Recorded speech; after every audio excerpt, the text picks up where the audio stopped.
Hello दोस्तों, welcome to our YouTube channel Bharat ITI job रोजगार अड्डा। भारत का सर्वश्रेष्ठ टेक्निकल जॉब अपडेट चैनल में आप सभी इंजीनियरों का दिल से मैं स्वागत करता हूं। ठीक है, तो एक हर्षो उल्लास के साथ ये वीडियो मैं बना रहा हूं। क्यों बना रहा हूं? क्योंकि ना बिहार वाले के लिए गुड न्यूज़ है। हालांकि all India candidate eligible form को भरने के लिए बिहार इन अनुदेशक के लिए वैकेंसी निकल के आई है, आईटीआई इंस्ट्रक्टर के लिए वैकेंसी निकल के आई है, आईटीआई शिक्षा के लिए वैकेंसी निकल के आई है। आप ये सभी बात एक साथ बोल सकते हैं, कोई बात नहीं है। ठीक है, अब आईटीआई क्या, इंस्ट्रक्टर क्या होता है आप लोग को पता होगा।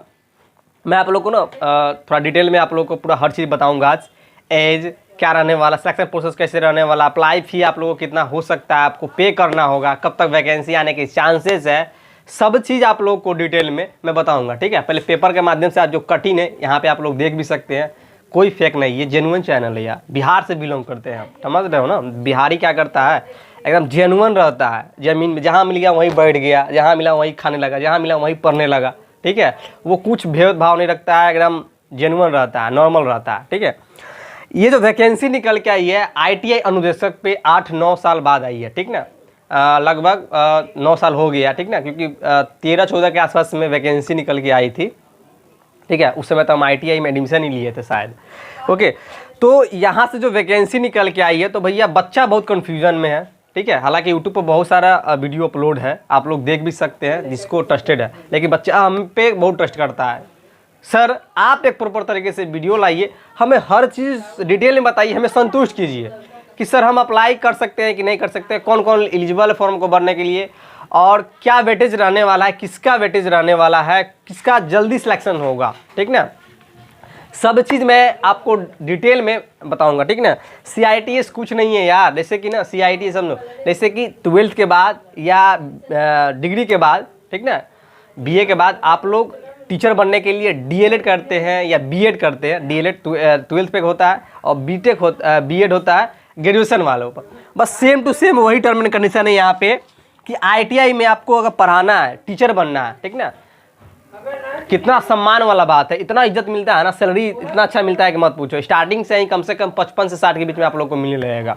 ठीक है, चलिए अब डायरेक्टली 1 साल का कोर्स होता है यार। अगर आप लोग चाहते हो तो मैं एक प्रॉपर तरीके से एक तो वीडियो बनाने वाला हूँ कि CITS होता क्या है, CTI CITS इसी को बोला जाता है। ठीक ना, CTI CITS देखो, CITS किस बता, क्राफ्ट इंस्ट्रक्टर। ठीक ना, craft instructor training scheme CITS को होता है। CTI, ठीक ना, CTI craft man training instructor इसी को बोला जाता है। दोनों बात बराबर है। ठीक है, अब देखो ये कोर्स 1 साल का होता है, आप लोग कर सकते हो, सरकारी से भी कर सकते हो, प्राइवेट से भी कर सकते हो। प्राइवेट से करोगे तो वही 40-50 के आसपास में लग जाएगा। प्राइवेट से सरकारी से करोगे तो कम पैसा लगेगा, प्राइवेट से करोगे तो ज़्यादा पैसा लग जाएगा। ठीक है, एक छोटा सा एग्जाम होता है, क्वालिफाई करोगे आपको कॉलेज मिल जाएगा, हर चीज़ आपको प्रोवाइड किया जाता है। ठीक है, अब चलिए बात करते हैं डायरेक्टली यहाँ पे मुद्दा पे। अब देखिए यहाँ पे वैकेंसी जो निकल के आने वाली है 2404 पोस्ट पर वैकेंसी निकल के आने वाली है। बिहार ITI अनुदेशक, ठीक है, इन्हीं को इंस्ट्रक्टर बोला जाता है, आपको पता ही होगा। अब देखिए यहाँ पे एज क्या रखने वाला है। ठीक ना, यहाँ पर 21 से 37, ठीक है, 21 से 37 क्या है, ये नॉर्मल है। किसके लिए भैया? UR के लिए। ठीक है, UR से जो भी कैंडिडेट बिलोंग करते हैं UR के लिए 37 ही रहने वाला है। अगर आप लोग OBC से आते हैं तो 42 और SC/ST से आते हैं तो 44 साल तक आप लोग एलिजिबल हो फॉर्म को भरने के लिए। ठीक है, अब देखो इसमें सैलरी, ठीक है, सबसे बड़ा बात क्या होता है, किसी भी डिपार्टमेंट में अगर आप जाते हैं तो क्या देखते हैं कि मेरा औहदा क्या है, मेरा पोजीशन क्या है, मेरा पद क्या है, हम किस नाम से जाने जाएंगे, अनुदेशक इंस्ट्रक्टर के नाम से जाने जाएंगे। ठीक है, उसके बाद से सैलरी कितना मिलेगा, सब तो सैलरी के चक्कर में रहता है यार। ज़्यादा तो सैलरी, भले मेरा पोस्ट कैसा भी हो लेकिन सैलरी ज़्यादा हो, क्योंकि भाई महंगाई जो है ना, इन्फ्लेशन से बहुत ज़्यादा बढ़ रहा है। ठीक ना, सरकार दिखाती है कुछ बढ़ रहा है, कुछ सरकार दिखाती है कि पर ईयर अब 6% 7% बढ़ रही है। ठीक है, लेकिन महंगाई तो यहाँ पर जोड़ोगे ना तो 8 से 10% बढ़ रहा है। ओके, तो यहाँ पे मेन होता है कि सर हमें सैलरी कितना मिलेगा। तो यहाँ पे मैं आप लोग को बताता हूँ 55 से 60 के बीच में आप लोग को सैलरी मिलने वाला है। ठीक ना, बेहतरीन सैलरी मिलेगा, आज का टेंशन नहीं है, इज्जत मिलेगा इतना कि मत पूछो। ठीक ना, सर सर सर सर ये कर दीजिए, मेरा ये वाला टेस्टिंग करवा दीजिए, ठीक है, क्योंकि हम भी पढ़े हैं ITI, तो देखिए हम भी जो इज्जत मिला है उनको हम देखते थे। सर मेरा ये छूट गया है, सर मेरा ये जॉब बनाना है, सर ये मेरा लैब टेस्टिंग करवा दीजिए, ठीक है। ये सब चीज़ बात आपको सुनने को मिलेगा, ठीक है। अब देखिए यहाँ पे क्या है, योग्यता, सबसे ज़रूरी बात क्या है कि योग्यता। सर हमारा योग्यता क्या होना चाहिए अगर हमें फॉर्म इसको भरना है तो, या इसमें जॉब लेना है तो, ठीक है। तो देखो यहाँ पे 10th पास हो, ITI हो, एलिजिबल हो फॉर्म को भरने के लिए। यहाँ पे 10th में ऐसा नहीं है कुछ है कि भाई फर्स्ट क्लासेस हो, सेकंड क्लासेस हो, थर्ड क्लासेस हो, कोई दिक्कत नहीं है। फर्स्ट क्लासेस भी हो एलिजिबल हो, सेकंड से भी पास हो एलिजिबल हो, थर्ड से भी एलिजिबल हो, फॉर्म को बस पास होना चाहिए, ठीक है। यहाँ पे बोला गया पास हो। अब यहाँ पे कुछ बच्चे कमेंट करेंगे कि सर मेरा हाई स्कूल में सर नंबर कम है, हम फेल हैं, कोई दिक्कत नहीं है, यहाँ पे एलिजिबल हो फॉर्म को भरने के लिए, ठीक है। बस मेन सब्जेक्ट में नहीं होना चाहिए, ठीक है। जैसे कि मैथ में और जैसे कि हिंदी में जो भी है, जैसे कि साइंस हो गया, ये सब में नहीं होना चाहिए। हिंदी इंग्लिश में है कोई दिक्कत नहीं है, क्रॉस है तो एलिजिबल हो फॉर्म को भरने के लिए, ओके। अब देखो यहाँ पे जो भर्ती आने वाली है 39 ट्रेड को मौका मिलेगा। फिटर हो गया, इलेक्ट्रीशियन हो गया, कारपेंटर हो गया, डीजल मैकेनिक हो गया, ITSM हो गया, MMB वाला मोटर मैकेनिक हो गया, फिर उसके बाद से AC से हो गया, रेफ्रिजरेशन से हो गया, ठीक है। बहुत ट्रेड एलिजिबल है फॉर्म को, सब ट्रेडे को दे दिया गया है मौका, ठीक है। सबसे ज़्यादा सीट क्या है इलेक्ट्रीशियन के लिए,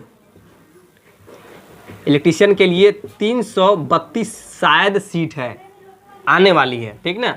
इतना पे वैकेंसी आने वाली है। आपको ये भर्ती ना मई बोला है, मई नहीं, हम जून जुलाई लेके चलते हैं। जून जुलाई के अप्रॉक्स में आप लोगों को भर्ती देखने को मिल जाएगी, ठीक है। तो आप लोग अपना प्रिपरेशन स्टार्ट कर दो, ठीक है। मैं बहुत जल्दी एक नंबर जारी करने वाला हूँ, आप लोगों को ग्रुप में जोड़ने वाला हूँ। आप लोग उसके लिए प्रिपेयर रहो, टेंशन मुक्त रहो, टेंशन नहीं लो। वहाँ पे आप लोगों को बहुत मिनिमम प्राइस में टेक्निकल का क्वेश्चंस हर चीज़ आप लोगों को प्रोवाइड किया जाएगा। हिंदी हो गया, फॉर इंग्लिश हो गया, कंप्यूटर हो गया, सब चीज़ आप लोगों को, इंग्लिश हो गया, सब चीज़ आप लोगों को मटेरियल मिलेगा वहाँ पे, ठीक है। अब आइए बात करते हैं यहाँ पे 10th पास हो, ITI की एलिजिबल हो, 39 स्टेट को मौका मिल रहा है यहाँ पे, ठीक ना, फॉर्म को भर सकते हैं।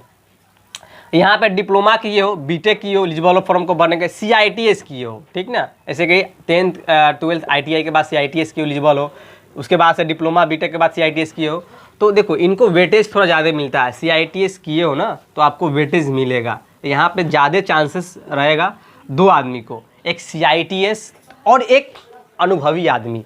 अनुभवी का मतलब क्या, इसके पास एक्सपीरियंस है, जो सुविधा पे काम कर रहे हैं, चाहे एक्सपीरियंस है, वही लोग को वेटेज मिलेगा यहाँ पे, ठीक ना। मैं हर चीज़ समझाने वाला हूँ, टेंशन मत लो।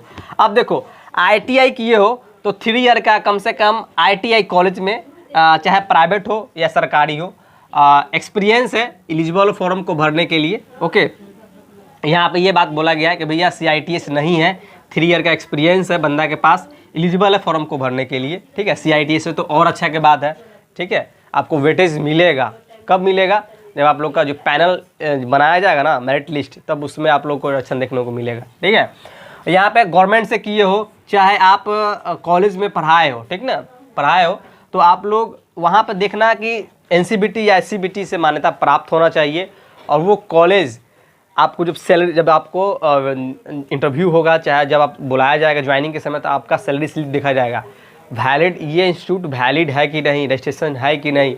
तो आप लोग ये सब बात हमेशा क्लियर हो जाइएगा, ठीक है, कि हमें सैलरी स्लिप मिलता था, या ऑफिशियल वेबसाइट पर आप लोग जाके चेक कर लीजिएगा एक बार, ठीक है, कि ये अफिलिएटेड है कि नहीं NCBT से, SCBT से, DGT द्वारा डायरेक्टर जनरल ट्रेनिंग से, मतलब कि ये अप्रूव्ड है कि नहीं।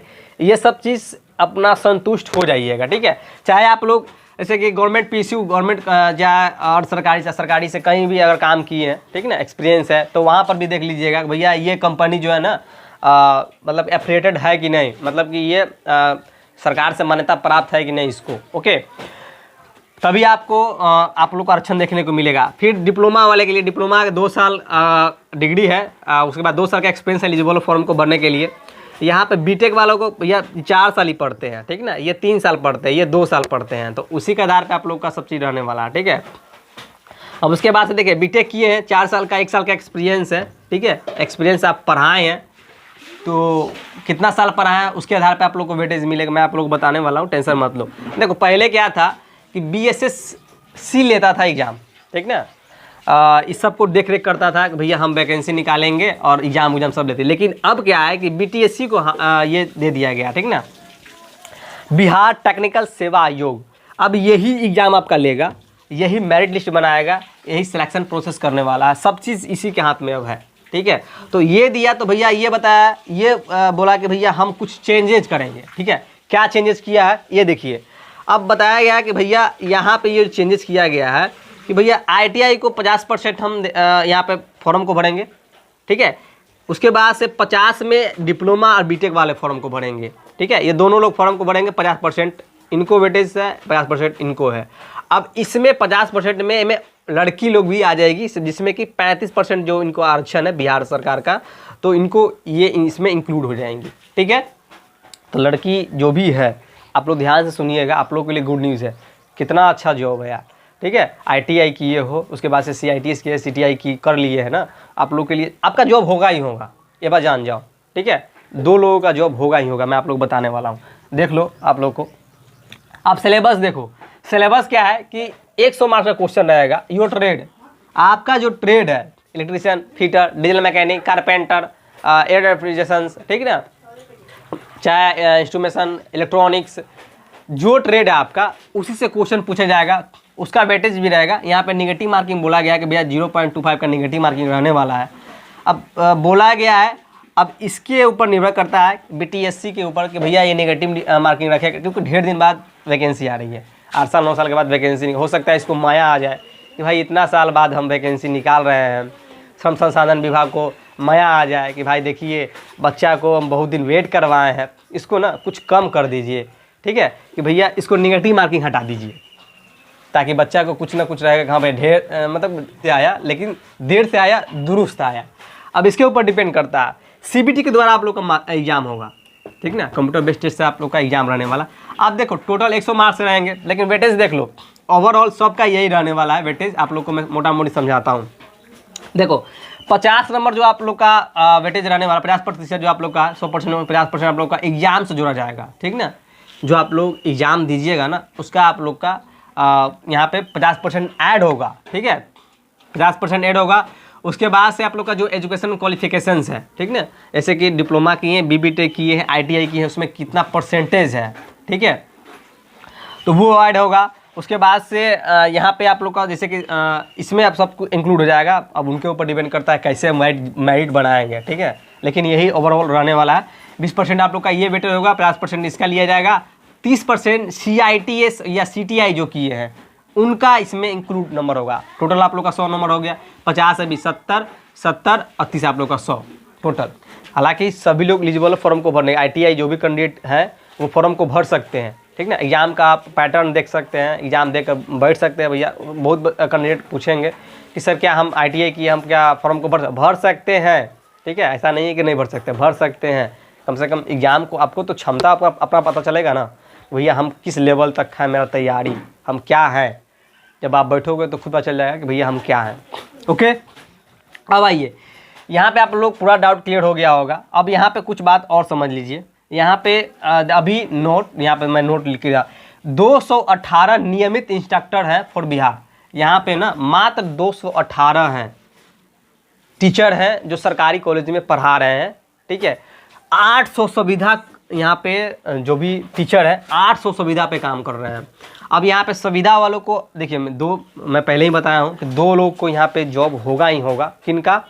पहली बात जो CITS किए हैं या CTI किए हैं उनका होगा, ठीक है, चाहे वो डिप्लोमा किए हैं या ITI किए हैं, ठीक है। उसके बाद से एक्सपीरियंस है तो और अच्छा बात है। अगर उनके पास ये एक्सपीरियंस है पढ़ाने का, मतलब कहीं पढ़ाए हैं तो उनका और अच्छा बात है, ठीक है। अब देखिए यहाँ पे जो सुविधा पे काम किए हैं, तो यहाँ पे ये बोला गया है, आप जब PDF इसको वो पढ़िएगा ना, जो यहाँ पे नोटिफिकेशन आप लोग को मैं दिखाया हूँ, मैं एक वीडियो बना के दिखाया हूँ आप लोग को कि किसका क्या क्या रहने वाला है, ठीक ना। पेपर में जो दैनिक भास्कर में जो पटना का जो न्यूज़ है वो पब्लिक किया गया है उसके माध्यम से, तो आप लोग इसको पढ़िएगा। मैं वीडियो अपलोड कर दिया हूँ, खोजना, ठीक ना। तो आप लोग को उसमें पूरा हर चीज़ लिखा गया है, किसको कितना वेटेज मिलेगा, ठीक है। तो वहाँ पे आप लोग देखिएगा तो पता चल जाएगा। आप लोग को बोला गया है कि भैया 1 साल का अगर आप लोग सुविधा पे काम किए हैं, कहीं पढ़ाए हैं, ठीक ना, प्राइवेट में या सरकारी में कहीं भी, तो आपको 5% आप लोग को 5 नंबर आप लोग को 5 नंबर आप लोग को मिलेगा। अदरवाइज अगर 4 साल पढ़ाए हैं, 4 साल से ज़्यादा पढ़ाए हैं, ठीक ना, तो आप लोग को 20, मतलब कि ओवरऑल आप कितना मतलब नहीं है, लेकिन 4 साल से प्लस में पढ़ाए हैं फिर भी आप लोग को 20 नंबर मिलेगा। ओवरऑल ज़्यादा सबसे मैक्सिमम यही है, मिनिमम आप लोग का 5 और मैक्सिमम आप लोग का 20 रहने वाला है, ठीक ना। 4 साल पढ़ाए हैं, 4 साल से बेसी पढ़ाए हैं तो कोई दिक्कत नहीं है, 20 नंबर आप लोग का मिलेगा, ठीक है। ये बात साफ साफ पेपर कटिंग के माध्यम से बता दिया गया, आपको संतुष्टि करवा दिया गया है कि भैया हम इतना से ज़्यादा नंबर नहीं देंगे, ठीक है। अब देखिए एप्लीकेशन फ़ी, बहुत बच्चा कन्फ्यूजन होगा सर एप्लीकेशन फ़ी 1000 प्लस में चाहे 1000 आप लोग का रहने वाला है। फॉर अदर स्टेट वाले को 1000 प्लस में रहेगा, ठीक है। SC ST से बिलोंग करते हैं तो आप लोग का कुछ ना कुछ वेटेज आप लोग को मिल जाएगा, छूट मिल जाएगा। वुमेन कैंडिडेट हैं तो उनको मिल जाएगा। ऑल इंडिया कैंडिडेट एलिजिबल है फॉर्म को भरने के लिए, ठीक है। अब आप लोग को पूरा संतुष्ट आप लोग हो गए होंगे कि सर पूरा डिटेल में आप बताएं, ठीक ना। आप लोग को मेन चीज़ पे क्या ध्यान देना है, अब टेक्निकल पे, ठीक है। टेक्निकल का क्योंकि 50% आप लोग का यही ऐड होने वाला है, तो टेक्निकल से आपसे क्वेश्चन पूछा जाएगा, ठीक है। जब 14 में वैकेंसी आई थी 13-14 में, तो उस समय भी टेक्निकल का वेटेज था, ठीक है। हालांकि जब भी वैकेंसी चाहे कोई स्टेट हो, ठीक ना, यूपी से हो या झारखंड से हो या दिल्ली से हो, तो वेटेज ज़्यादा रहता है टेक्निकल से ही, ठीक है। तो पूरा डिटेल में आप लोग को मैं समझाया, आई होप कि आप लोग को पूरा समझ में भी आया होगा। समझ में नहीं आया है तो कमेंट कीजिए, मैं आप लोग को जवाब देने का कोशिश करूँगा, टाइम मिलेगा तो, ठीक है। तो जय हिंद, जय भारत, जय बिहार, वंदे मातरम। आपका दिन शुभ हो, अपने माँ बाप का नाम रोशन कीजिए, तरक्की कीजिए, निरंतर प्रयास कीजिए और आगे बढ़ते रहिए।